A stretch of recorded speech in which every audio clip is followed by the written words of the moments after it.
Hello everyone, welcome back to my channel. So आज हम पढ़ेंगे disinfectant, very important topic, like fundamental of nursing point of view से भी और हमारा माइक्रोबायोलॉजी पॉइंट ऑफ व्यू से भी। ठीक है, सो बहुत सिंपल तरीके से पढ़ेंगे। आपको अभी की अभी ही सारा डिसइंफेक्टेंट याद हो जाएगा और एक एमसीक्यू इससे आता ही आता है, किसी भी लाइक इनडायरेक्टली डायरेक्टली फॉर्म में आता ही आता है, बिल्कुल ही आता है। ठीक है ना। So before starting the class मैं आपको बता दूं एक सिंपल सा कोड आपको मोटिवेट करने के लिए, that is feeling fear of failure is temporary but regret of not trying is for ever. ठीक है। सो अगर आपको लगता है कि आपने नॉर्सेट की प्रिपरेशन अच्छी नहीं जाएगी, पता नहीं, तो मैं एग्ज़ाम ही नहीं देता हूँ, प्रिपरेशन ही नहीं करता हूँ, ऐसा आपको डर है और आप प्रिपरेशन नहीं कर रहे हो। ठीक है। सो ये जो फियर है ना, दैट इज़ टेम्परेरी। आपने लेट्स सपोज आपने इस बार नहीं हुआ ना, अभी आपने स्टार्ट किया, प्रिपरेशन नहीं होगा, बट नॉर्सेट जो नेक्स्ट वाला नॉर्सेट होगा उसमें हो सकता है ना।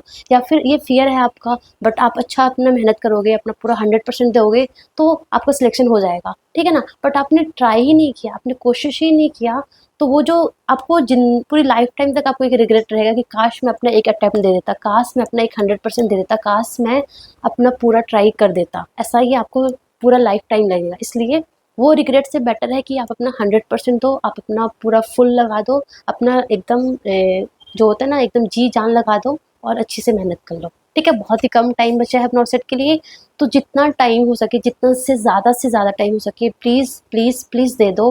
ठीक है ना। ये फालतू का जो मोह माया है, ये फालतू का जो आपका सोशल मीडिया है, इंस्टाग्राम, व्हाट्सएप, फेसबुक जो भी है, वो प्लीज़ थोड़े टाइम के लिए अवॉइड कर दो एंड लग जाओ, लगे रहो। ठीक है। So start with the topic. बहुत हो गया। ठीक है। सो डिसइंफेक्शन। सो डिसइंफेक्शन बेसिकली क्या होता है, ये स्पेलिंग गलत है, स्पेलिंग पे मत जाना। ठीक है। सो डिसइंफेक्शन क्या होता है, इट इज़ द प्रोसेस। एक होता है हमारा डिसइंफेक्टेंट और एक होता है डिसइंफेक्शन। सो डिसइंफेक्शन क्या है, प्रोसेस है दैट डिस्ट्रॉय और remove kill the most of the pathogenic microorganisms but may or may not the destroy spore। ठीक है। आपको डेफिनेशन पे थोड़ा सा ध्यान बस ये देना है कि डिसइंफेक्शन इज द प्रोसेस। इसमें हम क्या करते हैं, या तो हम जो भी पैथोजेनिक होते हैं, जो पैथोजेनिक माइक्रो ऑर्गेनिज्म होते हैं, पैथोजेनिक माइक्रो ऑर्गेनिज्म का मतलब होता है कि disease causing micro organism. Pathogenic micro organism का मतलब होता है डिजीज कॉजिंग माइक्रो ऑर्गेनिज्म को कंप्लीटली डिस्ट्रॉय कर देना या फिर किल कर देना। ठीक है ना। बट मे और may not destroy the spore. जो स्पोर्स होते हैं ना, स्पोर जो है ना, वो बेसिकली हमारा कुछ जो डिसइंफेक्टेंट होते हैं वो स्पोर को भी रिमूव कर देते हैं, कुछ नहीं करते, वो आगे हम पढ़ेंगे। So that's why I write there कि बट मे और मे नॉट डिस्ट्रॉय स्पोर। सो ये आपको डेफिनेशन अच्छे से आना चाहिए। एग्जाम में ना मतलब नॉर्सेट में कई बार सीधा डेफिनेशन से भी पूछ लेते हैं, तो उस टाइम हमें समझ नहीं आता कि डेफिनेशन क्या बोल रही है। ठीक है। सो ये आपको ध्यान रखना है। उसके बाद जो डिसइंफेक्टेंट होते हैं ना, उसके टाइप्स होते हैं, like high level disinfectant, HLD मतलब हाई लेवल डिसइंफेक्टेंट। सो हाई लेवल डिसइंफेक्टेंट क्या होता है, हाई लेवल डिसइंफेक्टेंट का मतलब कि capable of kill the bacterial spore also. अगर आप स्पेसिफिक सफिशिएंट कंसंट्रेशन में यूज करोगे तो स्पोर्स को भी किल कर देगा। ठीक है ना। पैथोजेनिक माइक्रो ऑर्गेनिज्म को तो किल कर दिया, उसके साथ जो स्पोर्स होते हैं ना, स्पोर्स को भी किल कर देगा। उसके एग्जाम्पल है लाइक 2% ग्लूटेल्डिहाइड हो गया, हाइड्रोजन पेरोक्साइड हो गया, 1% हाइपोक्लोराइड सोल्यूशन हो गया, इथाइलिन ऑक्साइड हो गया, दैट इज ETO, है ना। सो ये हमारा एग्जांपल है। उसके अलावा इंटरमीडिएट लेवल ऑफ डिसइंफेक्टेंट कौन से होते हैं, लाइक अल्कोहल हो गया, लाइक स्प्रेट, आइसोप्रोपाइल अल्कोहल, स्ट्रेलियम, है ना। फिनोल हो गया जैसे कि क्रेजोल, लाइजोल, आयोडीन हो गया, 0.1% सोडियम हाइपोक्लोराइड सोल्यूशन। उसके अलावा हमारा होता है लो लेवल डिसइंफेक्टेंट, लाइक जैसे कि सेवलोन हो गया। ठीक है ना। तो उससे पहले हम थोड़े से आपको मैं डेफिनेशन बता दूं। ये डेफिनेशन आ रखा है एग्जाम में, प्री के एग्जाम में बेसिकली आ रखा है। सो मैं आपको डेफिनेशन थोड़ा सा बता देती हूँ। ठीक है। सो देखो, सबसे पहले एसेप्सिस। एसेप्सिस क्या होता है, asepsis is very simple. Asepsis मतलब कि फ्री फ्रॉम इन्फेक्शन, इन्फेक्शन को हटा दिया। एसेप्सिस मतलब कि freedom from infection, free from infection. So जो एसेप्सिस है ना, वो दो तरीके का होता है। एक होता है मेडिकल एसेप्सिस, एक होता है हमारा surgical asepsis. So medical asepsis मतलब कि क्लीन होगा, मेडिकल में मतलब क्लीन होगा, इट मीन्स कि हम नंबर ऑफ जो माइक्रो ऑर्गेनिज्म है उसको रिड्यूस करेंगे, कंप्लीटली डिस्ट्रॉय नहीं कर पाएंगे, जस्ट नंबर ऑफ जो बैक्टीरिया है, माइक्रो ऑर्गेनिजम्स है, either it's fungal, bacteria, virus, जो भी है उसको रिड्यूस करेंगे। वेरी इंपॉर्टेंट, रिड्यूस करेंगे। Reduce the number of micro organism is the medical asepsis and completely eliminate the micro organism is the surgical asepsis. Surgical asepsis मतलब कि sterile है, पूरा स्टेराइल है। मेडिकल एसेप्सिस मतलब कि क्लीन है। ठीक है ना। तो एसेप्सिस ये हो गया। उसके अलावा होता है स्टेरिलाइजेशन। स्टेरिलाइजेशन क्या होता है कि vegetative forms of bacteria and spores also destroy, मतलब कि पैथोजेनिक एंड नॉन पैथोजेनिक जितने भी माइक्रो ऑर्गेनिज्म है सबको कंप्लीटली डिस्ट्रॉय कर देना, दैट इज स्टेरिलाइजेशन। मतलब ऐसे याद कर लो, स्टेरिलाइजेशन मतलब कि कंप्लीटली स्टेराइल कर दिया, एकदम क्लीन कर दिया, एकदम प्योर कर दिया। सो जितने भी माइक्रो ऑर्गेनिज्म सबको हटा दिया, एकदम प्योर कर दिया, ठीक है ना। नोजोकोमियल इन्फेक्शन किसको बोलते हैं? नोजोकोमियल इन्फेक्शन की एक्वायर्ड हॉस्पिटल एक्वायर्ड इन्फेक्शन की, जो इन्फेक्शन हॉस्पिटल में आने के बाद, हॉस्पिटल में एडमिट होने के बाद जब पेशेंट को होता है ना, that is known as nosocomial infection. उसका प्रॉपर डेफिनेशन कौन कौन से इन्फेक्शन क्या क्या उसमें इंक्लूडेड होता है सब कुछ मैंने आपको हॉस्पिटल एक्वायर्ड इन्फेक्शन में पढ़ा रखा है, ठीक है ना। सो आप दे सकते हो। उसके अलावा होता है आइट्रोजेनिक इन्फेक्शन। सो आइट्रोजेनिक इन्फेक्शन क्या होते हैं कि जैसे कि फिर उसको हम फिजिशियन इंड्यूस्ड इन्फेक्शन भी बोलते हैं, या फिर डायग्नोस्टिक और थेराप्यूटिक प्रोसीजर। जैसे कि कोई पेशेंट है, वो लंबर पंक्चर किया, उसको लंबर पंक्चर के लिए हमने एडमिट किया था। सो लंबर पंक्चर करने की वजह से कुछ इन्फेक्शन चला गया है ना। So because of that patient को जो इन्फेक्शन हुआ ना, दैट इज आइट्रोजेनिक इन्फेक्शन। मतलब कि कोई भी डायग्नोस्टिक प्रोसीजर या फिर कोई भी थेराप्यूटिक प्रोसीजर करने की वजह से पेशेंट को इन्फेक्शन गया, that is the iatrogenic infection. मतलब कि फिजिशियन डॉक्टर की वजह से हो गया, डॉक्टर नर्सेस की वजह से उसको हो गया, ऐसे याद करना, ठीक है ना। क्लोनाइजेशन क्या होता है ना, कोलोनाइजेशन ऐसे याद कर लो कि अंग्रेजों ने आके क्या किया था, हमारे जमीन पे कब्जा कर लिया था, कोलोनाइज कर लिया था, मल्टीप्लाई हो गए थे यहाँ पर आके, एक आए थे, देन धीरे धीरे सबने मल्टीप्लाई हो गए थे। सो कोलोनाइजेशन क्या होता है ना कि जो माइक्रो ऑर्गेनिजम्स है ना, वो डिजीज कॉजिंग जो माइक्रो ऑर्गेनिजम्स है वो मल्टीप्लाई करते हैं, वो उनका ग्रोथ होता है, मल्टीप्लिकेशन होता है, बट वो डिजीज नहीं कर पाता है। मल्टीप्लिकेशन तो हो जाता है बट डिजीज नहीं कर पाता है, दैट इज द क्लोनाइजेशन, है ना। मतलब कि अंग्रेज आए तो थे हमारे हमारे इंडिया पे आए, मल्टीप्लाई हुए, बहुत बढ़ चढ़ के यहाँ पे रहे, बट वो हमारे इंडियन नहीं बन पाए वो, है ना, इसलिए हमने उनको भगा दिया, ऐसे याद रखना, ठीक है ना। क्रॉस इन्फेक्शन क्या होता है कि infection transmitted from one person to another person, that is the cross infection, cross हो गया, ठीक है ना। क्रॉस इन्फेक्शन को सबसे best way to prevent is hand hygiene, very important, याद रखना, ठीक है ना। एंटीसेप्टिक क्या होता है? एंटीसेप्टिक इज द केमिकल जो क्या करता है, प्रोहिबिट, रोकता है growth and development of micro organism. ये आप सोचोगे ये पता नहीं ये डेफिनेशन क्यों बता रही है, आगे मैं पढ़ाऊंगी बेसिकली डिसइंफेक्टेंट, बट डेफिनेशन मैं इसलिए बता रही हूँ क्योंकि ये आ रखे एग्जाम में, ये पूछते हैं ना, तो उस टाइम हम ड्यूरिंग एग्जाम सेंटर पे हमारे सामने जब स्क्रीन होता है ना, तो हम कंफ्यूज हो जाते हैं कि भैया ये क्या है, इसलिए मैं आपको ये डेफिनेशन बता रही हूँ, ठीक है। सो ध्यान से सुन लो आप। बैक्टीरियोस्टैटिक क्या होता है? बैक्टीरियोस्टैटिक मतलब स्टैटिक मतलब रोकेगा, बैक्टीरियल के ग्रोथ को रोकेगा। एंड बैक्टीरियोसाइड मतलब कि बैक्टीरिया को किल कर देगा, वेरी सिंपल। स्टैटिक मतलब रोक देगा, ग्रोथ होने नहीं देगा, एंड साइड मतलब किल कर देगा, सुसाइड किल हो जाता है ना, सो साइड कर देगा, किल कर देगा। तो मैंने कुछ डेफिनेशन आपको बहुत सिंपल वे में बताया, प्लीज याद कर लेना, ठीक है ना। देन कमिंग टू हमारा favourite part, that is the disinfectant, जो कि बहुत इंपॉर्टेंट है। सो फर्स्ट हमारा है ग्लूटरेल्डिहाइड।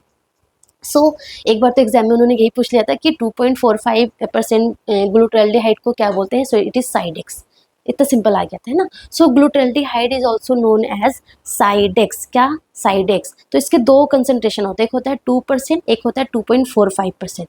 तो अगर 2% कंसंट्रेशन ग्लूटरेल्डिहाइड यूज कर रहे हो ना आप, तो 14 डेज तक उसकी लाइफ स्पैन होती है, वेरी इंपॉर्टेंट, जो जो चीज़ें बोल रही हूँ प्लीज याद कर ले उसको, बहुत इंपॉर्टेंट है।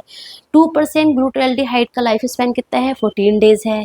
अगर आपने 2.45% ग्लूटरेल्डिहाइड यूज किया तो उसका जो लाइफ स्पैन है वो है 28 डेज है, एवरी 28 डेज पर आपको चेंज करना पड़ेगा, ठीक है ना। सो जो ये है ना, ये 14 डेज 28 डेज, ठीक है ना। सो इसमें क्या होता है ना कि एक पाउडर आता है, एक्टिवेटर आता है, उसको उसमें ऐड कर देते हैं सिंपली, उसमें डू नॉट डाइल्यूट और ऐड वाटर, ऐड एक्टिवेटर और पाउडर, एक सॉल्यूशन आता है उसमें जस्ट पाउडर ऐड कर देते हैं एंड वो सॉल्यूशन पूरा बन जाता है ना, हॉस्पिटल में आता है ये। उसमें हमें कोई वाटर वगैरह ऐड नहीं करना होता है, डाइल्यूट बिल्कुल नहीं करना होता है, एकदम प्योर फॉर्म होता है, जस्ट उस सॉल्यूशन में हम एक्टिवेटर और पाउडर जो भी बोल लो वो ऐड कर देते हैं, उसमें वाटर वगैरह ऐड नहीं करते, ठीक है ना। कॉन्टैक्ट टाइम कितना होना चाहिए? 20 to 30 मिनट। जैसे कि एम्बू बैग, लेट सपोज हमें एम्बू बैग को डिसइंफेक्ट करना है, तो क्या करेंगे, एम्बू बैग को धो वगैरह कर क्लीन करके साफ मतलब ड्राई करके हम ये जो ग्लूटैल्डिहाइड का जो सॉल्यूशन बनाएंगे 2% का, उसमें डाल देंगे, ठीक है ना। उसमें डाल देंगे कितनी देर के लिए? 20 to 30 मिनट्स के लिए। 20 to 30 मिनट्स के बाद निकालेंगे तो वो डिसइंफेक्ट हो जाएगा, ठीक है ना। बट वो सॉल्यूशन को फेंकते नहीं है, उस सॉल्यूशन को 14 डेज तक यूज़ कर सकते हैं, 14 डेज तक वो सॉल्यूशन रहेगा, ठीक है ना। 14 डेज तक हम लाइक उसमें जो भी इंस्ट्रूमेंट जो भी चीज़ें हैं उसको डाल डाल के हम डिसइंफेक्ट करते रहेंगे, 14 डेज होगा फिर वो चेंज कर देंगे, दूसरा सॉल्यूशन देंगे, वेरी इंपॉर्टेंट, ठीक है ना। सो ग्लूटाल्डिहाइड में हम कौन कौन से लाइक इंस्ट्रूमेंट को हम डिसइंफेक्ट करते हैं, वेरी इंपॉर्टेंट। तो सिंपल सा निमोनिक आप याद कर लो, जितने भी स्कोप होते हैं ना, जितने भी स्कोप होते हैं, all the scope like endoscope, जितने भी स्कोप होते हैं बस इतना याद कर लो, all scope is disinfected by glutaraldehyde, ठीक है ना। उसके अलावा डायलाइजर हो गया, एनेस्थेटिक इक्विपमेंट्स हो गए, है ना, जैसे कि बेन सर्किट हो गया, एम्बू बैग हो गया, है ना, एम्बू बैग हो गया, ह्यूमिडिफायर बॉटल हो गया, ये सब कुछ हम ग्लूटाल्डिहाइड में डिसइंफेक्ट कर सकते हैं, ठीक है ना, जितने भी हीट सेंसिटिव वगैरह इंस्ट्रूमेंट होते हैं सबको। उसके अलावा दूसरा है हमारा formaldehyde. So nowadays formaldehyde is not using, क्योंकि बहुत ज़्यादा ऐसे इरिटेटिंग होता है, आपको भी पता होगा, आपने एनाटॉमी लैब में गए होंगे तो कितना आँख को इरिटेट करता है नहीं। सो फॉर्मेल्डिहाइड पहले हम इसको फ्यूमिगेशन में यूज़ करते थे, सो अब यूज़ नहीं करते हैं, वेरी इंपॉर्टेंट। अब फ्यूमिगेशन भी नहीं बोलना होता, फॉगिंग बोलते हैं। पहले इसको फ्यूमिगेशन बोलते थे, उसमें हम फॉर्मेल्डिहाइड यूज़ करते थे, बट अब यूज़ नहीं करते हैं, वेरी वेरी इंपॉर्टेंट, ठीक है ना। इसको बेसिकली हम प्रिजर्वेशन ऑफ एनाटोमिकल स्पेसिमेन के लिए यूज़ करते हैं। 10% फॉर्मेलिन यूज़ करते हैं फॉर एनाटोमिकल जो स्पेसिमेन होते हैं ना, उसको प्रिजर्व करने के लिए, अपने एनाटोमी लैब में देखा होगा, है ना। उसके बाद थर्ड है, बेसिकली आपको ग्लूटाल्डिहाइड अच्छे से याद करना है। उसके बाद ये कोर्सोलेक्स रैपिड अच्छे से याद करना है। कोर्सोलेक्स रैपिड क्या है? Korsolex rapid is nothing, it is the mixture of glutaraldehyde and formaldehyde. Formaldehyde chemically bound formaldehyde होता है और उसमें ग्लूटाल्डिहाइड होता है। ये नाम ना बस आप एक बार स्कैन कर लो, सो डैट अगर एग्जाम में आ भी गए ना तो आप टिक कर देना, बाकी इतना रटने की जरूरत नहीं है। बस ये याद कर लो कि कोर्सोलेक्स में क्या होता है, ग्लूटाल्डिहाइड और फॉर्मेल्डिहाइड दोनों होता है, ठीक है ना।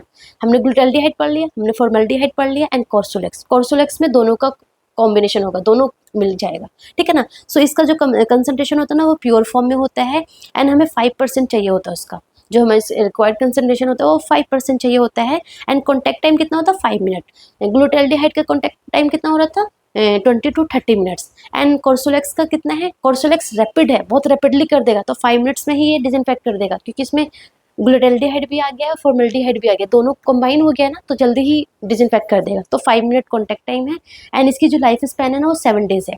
ग्लूटाल्डिहाइड की कितनी थी? 14 डेज, और 28 डेज इसकी कितनी है? 7 डेज है, वेरी इंपॉर्टेंट, ठीक है ना। Then coming to the stabilised 11% hydrogen peroxide, this is something important. एक तो आपको ग्लूटाल्डिहाइड का याद करना है, एंड दूसरा ये आपको अच्छे से याद करना है। सो देखो, 11% hydrogen peroxide with 0.01% diluted AgNO3, ये दोनों कॉम्बिनेशन होता है, जिसको बोलते हैं इकोशिल और बेसिसिल। ये नाम भी याद करना है, सारा नाम याद करना है यार, बहुत मतलब थोड़ा आपको मेहनत तो करना पड़ेगा, बट क्या करें, नॉट सेट पास करना है तो याद तो करना ही पड़ेगा। मुझे याद करना पड़ा तो आपको क्यों नहीं करना चाहिए? आपको तो एग्जाम देने जाना है ना। मुझे तो एग्जाम देने भी नहीं जाना, बट मैं आपके लिए याद कर रही हूँ, तो आपको तो याद करना ही बनता है। So 11% hydrogen peroxide with 0.01% diluted AgNO3 is also known as Ecoshield और बेसिसिल। देखो इसका दो कंसंट्रेशन, एक है 10%, एक है 20%। सो जो 10% है ना, 10% is use for disinfection of bed items, equipment, surfaces, everything. जैसे पेशेंट जो है डिस्चार्ज हो गया, उसका बेड को हम पहले कार्बोलाइज करते थे, बट अब nowadays we are not doing carbolize, क्योंकि कार्बोलाइजेशन में कार्बोलिक एसिड यूज़ करते थे, वो आंखों को इरिटेट करता था, कार्सिनोजेनिक भी होता था, बेकार होता था। सो अब हम थोड़े एडवांस हो गए हैं, हॉस्पिटल भी एडवांस हो गया है, सो नई नई चीज़ें आ गई है। सो इसलिए अब हम क्या यूज़ करते हैं? हम यूज़ करते हैं 11% हाइड्रोजन पेरोक्साइड, उसमें 0.01% AgNO3 मिक्स होता है, जिसको हम इकोशील के फॉर्म में हमारे हॉस्पिटल में होता है, इकोशील और बेसिसिल। ये बेसिकली मैं आपको एम्स के प्रोटोकॉल के अकॉर्डिंग पढ़ा रही हूँ, ठीक है ना। सो 10% जो है वो हम बेड को, आइटम्स को, इक्विपमेंट्स को, है ना, बेड के रेलिंग वगैरह हो गया, सरफेसेस हो गया, फिर मॉपिंग के लिए भी यूज़ करते हैं, बेड जो जो लाइक फ्लोर होता है उसको, उसके लिए, है ना, उन सब के लिए हम 10% यूज़ करते हैं। एंड इसका जो कॉन्टैक्ट टाइम होता है 15 मिनट होता है, उसके बाद ड्राई कर देते हैं। And 20% is very important, 20% is use for fogging. पहले हम क्या करते थे? मैंने बताया ना, अब नहीं करते हैं, पहले हम फ्यूमिगेशन करते थे, बट अब हम करते हैं फॉगिंग। क्या करते हैं? फॉगिंग। अब फ्यूमिगेशन नहीं करते हैं, तो फॉगिंग में क्या यूज़ करते हैं? फॉगिंग में यही तो यूज़ करते हैं, 11% hydrogen peroxide with AgNO3। So fogging time कितना होना चाहिए? 1 आवर होना चाहिए। सो आधे घंटे हम मशीन को रन करेंगे, और आधे घंटे हम सारे डोर विंडो सबको क्लोज करके रखेंगे, वेरी इंपॉर्टेंट, ठीक है। सो फॉगिंग टाइम इज़ 1 आवर, आधे घंटे मशीन को रन करना है, और आधे घंटे हमें विंडो वगैरह को क्लोज करना है, देन वो जो पूरा रूम जो है वो फॉगिंग हो जाएगा, ठीक है ना। So always use freshly prepare solution, this is important. जो हमारा ये हम सॉल्यूशन जो बनाएंगे ना इकोशिल बेसिसिल का 10% और 20%, सो हमेशा हमें फ्रेशली प्रिपेयर सॉल्यूशन लेना है, ऐसे नहीं कि कल का बना हुआ है, परसों का बना हुआ है, नो। ग्लूटाल्डिहाइड का था, उसका लाइफ स्पैन था 14 डेज 28 डेज, कॉर्सोलेक्स का भी 7 डेज था, बट ये है जो हमारा इकोशील्ड बेसिशील्ड है ना वो फ्रेशली प्रिपेयर्ड सॉल्यूशन होना चाहिए, ठीक है ना। देन दूसरा हमारा है इंटरमीडिएट लेवल वाला, जैसे that is alcohol. So alcohol like spirit के फॉर्म में होता है। स्पिरिट में क्या होता है, 70% अल्कोहल होता है। That is use for antiseptic and skin disinfection, है ना। अपने वार्ड में भी देखा होगा, कुछ प्रोसीजर होता है तो उसको डिसइंफेक्ट करते हैं ना उस एरिया को, है ना। हमें कैनुलेशन करना होता है तो हम पहले डिसइंफेक्ट करते हैं उस एरिया को, है ना। सो स्पिरिट यूज़ कर लिया। अल्कोहल बेस्ड हैंड रब होते हैं वार्ड्स में, हॉस्पिटल्स में, जिसको स्टेरियम बोलते हैं। उसके अलावा आइसोप्रोपाइल अल्कोहल इंपॉर्टेंट है। सो आइसोप्रोपाइल अल्कोहल ना, जो हमारा कैटगट सूचर होता है ना, उसको प्रिजर्वेटिव, एज अ प्रिजर्वेटिव में हम आइसोप्रोपाइल अल्कोहल यूज़ करते हैं। ये MCQ आ रखा है आई थिंक 2021 में, कि कैटगट सूचर में कौन सा प्रिजर्वेटिव ऐड करते हैं। So it is isopropyl alcohol, ठीक है ना। उसके अलावा थर्मामीटर क्लीनिंग में, थर्मामीटर जो हम एक ही थर्मामीटर से 5 से 6 5 to 6 पेशेंट का हमें टेम्परेचर लेना है, तो बार बार हम टेम्परेचर वो लाइक चेंज थोड़ी ना करेंगे। एक ही टेम्परेचर से लेंगे, एक ही थर्मामीटर से लेंगे तो उसको हम क्लीन करते हैं, डिसइंफेक्ट करते हैं। सो हम आइसोप्रोपाइल अल्कोहल यूज़ करते हैं। बाकी वैक्सीन और मेडिसिन वायल सरफेस, जैसे कि आपने एक वायल्स है, उसमें 10 ग्राम 10 ग्राम कोई मेडिसिन है, हमें 2 ग्राम चाहिए, तो 8 ग्राम वेस्ट थोड़ी ना करना है।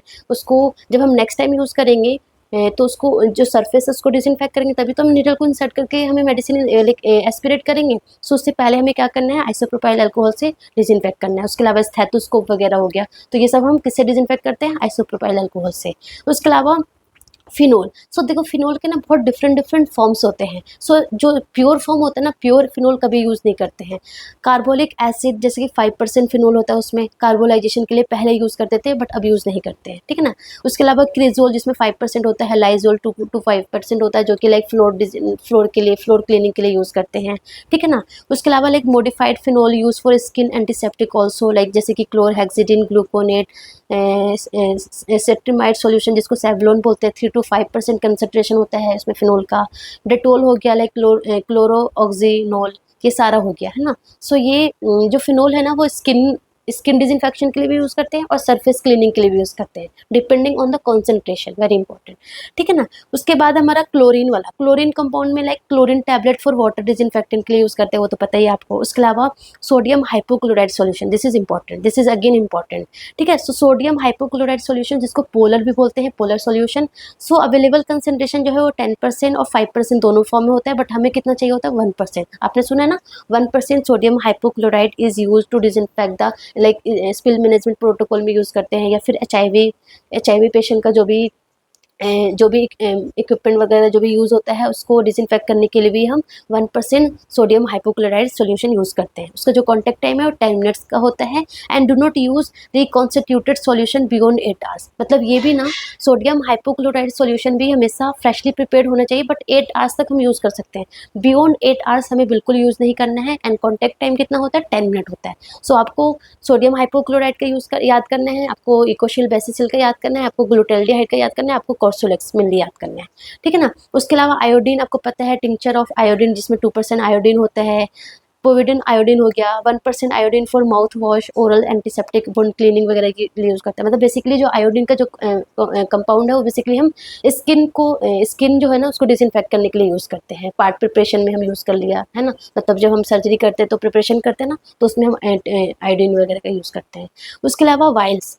सो देन कमिंग टू कि हाँ डिफरेंट जो चीज़ें हैं वो वार्ड में हम कैसे डिसइंफेक्ट करते हैं, वो डायरेक्टली MCQ आता है। सो देखो वाइल्स जो होता है ना, वाइल्स डिफरेंट जो वाइल्स होते हैं, जो मैंने अभी बताया कि लेट सपोज कोई वाइल्स है, वैक्सीन वाइल है, या फिर कोई भी वाइल जिसमें मेडिसिन है, आधा हमने यूज़ किया, आधा हमें नेक्स्ट टाइम यूज़ करना है, तो हम पहले उसकी जो कैप है उसको हम डिसइंफेक्ट करते हैं, उसको हम क्लीन करते हैं। सो उसमें हम कौन सा यूज़ करते हैं, 70% अल्कोहल या फिर आइसोप्रोपाइल अल्कोहल यूज़ करते हैं।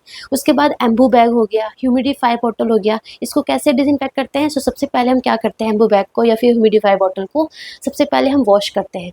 वॉश किससे करते हैं, वॉश करते हैं हम सोप एंड वाटर से। सोप एंड वाटर से हम पहले क्या करते हैं, वॉश करते हैं। देखो फर्स्ट ऑफ ऑल मैं बता दूं आपको, ये सारी चीज़ें जो है ना, वॉश वगैरह, मॉपिंग वगैरह, ये हम नहीं करते। कार्बोलाइजेशन वगैरह, फ्यूमिगेशन वगैरह, फॉगिंग वगैरह, ये हम नहीं करते हैं। ये कौन करते हैं, हमारे हॉस्पिटल में जो वार्ड बॉय वगैरह होते हैं वो करते हैं। बट हम क्यों पढ़ रहे हैं, बिकॉज वी शुड नो, क्योंकि हमें पता होगा तभी तो हम उनको बता पाएंगे कि आपको ऐसे ऐसे करना है। बिकॉज जो इंस्ट्रक्शन है वो हम देते हैं, बट करते वो है, ठीक है ना। आप कहीं ये मत सोचने लगा कि हमें ही करना है, नो।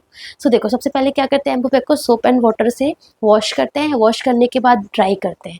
ड्राई करने के बाद क्या करते हैं, ड्राई करने के बाद उसको हम, पढ़ा ना अभी हमने ग्लूटाल्डिहाइड 2%। ग्लूटाल्डिहाइड 2% में हम 30 मिनट्स के लिए हम लाइक इमर्स करके रखते हैं, डाल के रखते हैं। 30 मिनट्स के बाद हम निकालते हैं। निकालने के बाद हम उसको फिर से वॉश करते हैं। यहाँ पे वॉश कैसे करते हैं, स्टेराइल वाटर से वॉश करते हैं। स्टेराइल वाटर से वॉश करके ड्राई करके उसको प्रॉपर से स्टेराइल कवर में रैप करके उसको रखते हैं। वेरी इंपॉर्टेंट, क्या किया सबसे पहले आपने, सोप एंड वाटर से उसको आपने क्या किया, सोप एंड वाटर से वॉश किया, क्लीन करके उसको ड्राई किया। ड्राई करने के बाद आपने ग्लूटाल्डिहाइड में आपने इमर्स कर दिया 30 मिनट्स के लिए। उसके बाद निकाला, देन स्टेराइल वाटर से वॉश करके ड्राई करके स्टेराइल कवर से रैप करके रख दिया, ठीक है ना। सो अगर ये एम्बू पैक यूज़ हुआ है या फिर एम्बू पैक यूज़ नहीं हुआ है, 24 आवर्स तक यूज़ नहीं हुआ है, तो एवरी 24 आवर्स में ये प्रोसेस करना है, या यूज़ हो या ना हो, एवरी 24 आवर्स में ये प्रोसेस करना है, ठीक है। तो ये कर सकते हैं, या फिर हम ईटीओ के लिए भी भेज सकते हैं। सोप एंड वाटर से हमने वॉश किया, ड्राई किया, एंड ड्राई करने के बाद हमने ईटीओ के लिए भेजे। अभी मैंने बताया ना ईटीओ, ईटीओ के लिए हम भेज सकते हैं अगर आपके हॉस्पिटल में ईटीओ की लाइक सुविधा है तो, ठीक है ना। सो हम ग्लूटाल्डिहाइड में भी इमर्स कर सकते हैं, या फिर हम ईटीओ के लिए भी भेज सकते हैं, वेरी इंपॉर्टेंट। उसके अलावा लेरिंजोस्कोप हो गया, ब्लेड, मास्क एंड बुजी, वो क्या करते हैं, वो भी हम सोप एंड वाटर से वॉश करते हैं, ड्राई करते हैं। उसके बाद बेसिलोल का स्प्रे आता है वर्ड में, बेसिलोल का स्प्रे करके उसको क्लीन करते हैं, फिर से उसको स्टेराइल कवर में रैप करके रख देते हैं। एंड ये भी अगर यूज़ हो या ना हो, अगर यूज़ हुआ तो आफ्टर ईच यूज़, एंड अगर यूज़ नहीं हुआ 24 आवर्स हो गया, तो एवरी 24 आवर्स में हमें ये प्रोसेस करना ही करना है, ठीक है ना। सो आपने वार्ड में देखा होगा कि लाइक 10 AM से पहले पहले ये सारा काम किया जाता है। एवरी 10 AM डेली ये काम होता है, तो एवरी 24 आवर में हमें डिसइंफेक्ट करना ही होता है, ठीक है ना। उसके अलावा चिटल फोर्सेप्स क्या करना है, चिटल फोर्सेप्स को भी लाइक सोप एंड वाटर से हमें वॉश करना है, ड्राई करना है, एंड ऑटोक्लेव के लिए भेजना है, ठीक है ना। ऑटोक्लेव के लिए भेजना है, क्यों, क्योंकि ये जो है ये हीट सेंसिटिव नहीं है, तो हम चिटल फोर्सेप्स को हम ऑटोक्लेव के लिए भेजते हैं, सोप एंड वाटर से क्लीन करके ड्राई करके। उसके बाद सक्शन हो गया, वेंटिलेटर ट्यूबिंग हो गई, तो इसको भी क्या करते हैं, सोप एंड वाटर से वॉश करते हैं, देन ड्राई करते हैं। ड्राई करने के बाद हम ग्लूटाल्डिहाइड में 30 मिनट्स के लिए इमर्स करते हैं, देन निकाल के फिर स्टेराइल वाटर से वॉश करने के बाद फिर से उसको हम कवर करके रख देते हैं, या फिर हम वॉश करके सोप एंड वाटर से वॉश करके ड्राई करके ईटीओ के लिए भी भेज देते हैं, अगर ईटीओ की फैसिलिटी है तो। उसके अलावा इंजेक्शन ट्रेज कैसे करते हैं, इंजेक्शन ट्रे को भी हम सोप एंड वाटर से लाइक वॉश करके हम ऑटोक्लेव के लिए भेज देते हैं, ठीक है ना। ये कुछ चीज़ें बता रही हूँ, आप याद कर लेना, ये डायरेक्टली आ सकता है। उसके अलावा बेड हो गया, सरफेस हो गया, रेल्स, बेड रेल्स हो गया, लॉकर्स हो गए पेशेंट के, डोर नॉब्स हो गया, उनको हम कैसे करते हैं, बेसिलोल से या फिर इकोसिल मैंने बताया ना कि हाइड्रोजन पेरोक्साइड 10%, उससे हम डिसइंफेक्ट कर सकते हैं, या फिर बेसिलोल होता है, बेसिलोल को स्प्रे करके मॉप कर सकते हैं, ठीक है ना। उसके अलावा SpO2 प्रोब्स होते हैं, जो SpO2 प्रोब्स हो गए, अगर उसमें कुछ गंदा लगा हुआ है ना, विजिबली आपको लग रहा है, तो उसको पहले प्रॉपर क्लीन करेंगे, देन उसको हम 70% आइसोप्रोपाइल अल्कोहल से डिसइंफेक्ट करेंगे, सिंपल है।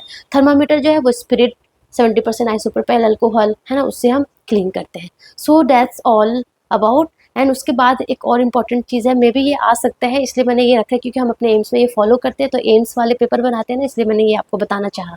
सो जो ग्लूटाल्डिहाइड है ना, मैंने बताया ना, ग्लूटाल्डिहाइड 2.45% और 2% हम यूज़ करते हैं। सो 2.45 और 2% यूज़ करते हैं, एंड इसकी जो लाइफ स्पैन कितनी होती है, 14 डेज, एंड इसकी कितनी होती है, 28 डेज। इसके बाद हम क्या करते हैं, उसको हम लाइक फेंक देते हैं। सो फेंकने से पहले ना हमें उसको क्या करना होता है, न्यूट्रलाइजेशन करना होता है। क्यों, क्योंकि यार देखो, आप खुद ही सोचो कि ग्लूटाल्डिहाइड है, डिसइंफेक्टेंट है, तो वो सीधा हम सीवर में जाएगा ना, तो लाइक कार्सिनोजेनिक हो सकता है ना, तो उससे पहले हमें न्यूट्रलाइज करना होता है। सो न्यूट्रलाइज कैसे करते हैं, सिंपल, वियर PPE, ये तो सिंपल है। जब भी आप कोई भी डिसइंफेक्टेंट को टच करोगे तो आपको PPE पहनना है, तो ये पहले ध्यान रखना, आपको गाउन, ग्लव्स, गॉगल्स और फेस शील्ड लगाना है, एंड N95 मास्क लगाना है, क्योंकि थोड़ी सी उसमें से स्मेल निकलती है ना, सो N95 मास्क लगाना है, ठीक है ना। सो ये आपको PPE पहनना ही है जब भी आप कोई भी डिसइंफेक्टेंट को हैंडलिंग करोगे तो, ठीक है। सो उसके बाद क्या करना है, जैसे बकेट में हमारा 10 लीटर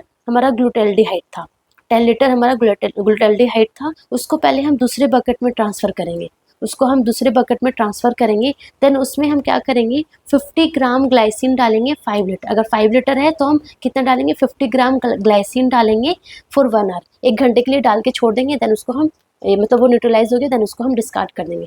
योर क्वेश्चन इज़ कि हम क्यों नहीं इसी बकेट में, जिस बकेट में ऑलरेडी था उसी में हम क्यों नहीं ग्लाइसिन डाल सकते हैं। सो द आंसर इज कि इसमें अगर हमने डाल दिया, ठीक है, इसमें हमने डाल दिया, डालने के बाद न्यूट्रलाइज करके हमने फेंक दिया, मे भी हमने उसको वॉश कर दिया, बट लेट्स सपोज थोड़ा बहुत भी अगर ग्लाइसिन रह गया, तो हम जब नेक्स्ट सॉल्यूशन बनाएंगे नेक्स्ट टाइम के लिए, तो वो थोड़ा बहुत भी रहेगा तो न्यूट्रलाइज हो सकता है ना, थोड़ा बहुत, तो लाइक कंसंट्रेशन थोड़ा सा अल्टर हो सकता है। इसलिए पहले हमें दूसरे बकेट में ट्रांसफ़र करते हैं, उसके बाद उसको न्यूट्रलाइज करते हैं एंड उसको फेंकते हैं, एंड वो जो पहला वाला बकेट था उसको वॉश करके फिर से न्यू सॉल्यूशन बनाते हैं 14 डेज़ के लिए, ठीक है। सो ये आपको ध्यान रखना है। So that's all about disinfectant. बहुत सिंपल सा टॉपिक था, प्लीज़ 1-2 बार पढ़ लेना, याद हो जाएगा, और लाइक एक MCQ आ गया तो कर लोगे आप, है ना। So that's all about, thank you so much.